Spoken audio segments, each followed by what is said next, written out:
क्या आपने कभी सोचा है कि ग्रहों की गति कैसे होती है? आइए, हम केपलर के ग्रह गति के नियमों के बारे में बात करते हैं। ये नियम न केवल खगोल विज्ञान में महत्वपूर्ण हैं, बल्कि हमारे सौर मंडल की संरचना को समझने में भी मदद करते हैं। पहला नियम, जिसे हम ग्रहों की कक्षीय गति का नियम कहते हैं, कहता है कि हर ग्रह अपने सूर्य के चारों ओर एक अंडाकार कक्षा में घूमता है, जिसमें सूर्य एक फोकल पॉइंट पर होता है। इसका मतलब है कि ग्रहों की गति हमेशा एक समान नहीं होती। जब ग्रह सूर्य के करीब होते हैं तो उनकी गति तेज होती है, और जब वे दूर होते हैं तो उनकी गति धीमी हो जाती है। यह नियम हमें बताता है कि ग्रहों की गति में एक अद्भुत संतुलन है। अब दूसरे नियम पर चलते हैं।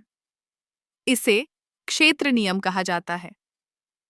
यह नियम कहता है कि जब कोई ग्रह अपने सूर्य के चारों ओर घूमता है, तो वह एक समान समय में समान क्षेत्रफल को कवर करता है।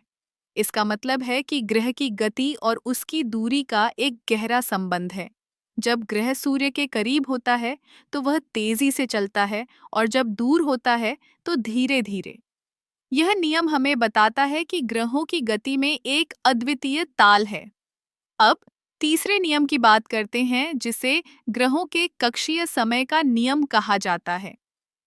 यह नियम कहता है कि किसी ग्रह का कक्षीय समय उसके सूर्य से उसकी औसत दूरी के घन के अनुपात में होता है।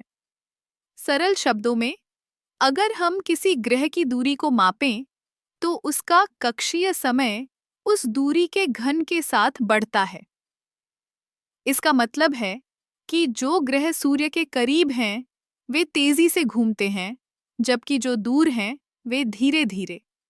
इन तीन नियमों ने खगोल विज्ञान में एक क्रांति ला दी। केपलर के इन नियमों ने न्यूटन के गुरुत्वाकर्षण के सिद्धांत को भी प्रेरित किया। जब हम रात के आसमान में देखते हैं, तो हम इन नियमों की महत्ता को समझ सकते हैं। ग्रहों की गति, उनकी कक्षाएं और सूर्य के चारों ओर उनका चक्कर लगाना, सभी कुछ एक अद्भुत नृत्य की तरह है।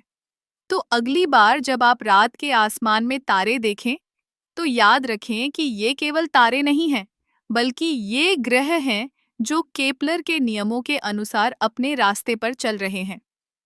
विज्ञान की यह सुंदरता हमें यह समझने में मदद करती है कि हम कितने छोटे हैं, लेकिन साथ ही यह भी कि हम इस विशाल ब्रह्मांड का एक महत्वपूर्ण हिस्सा हैं।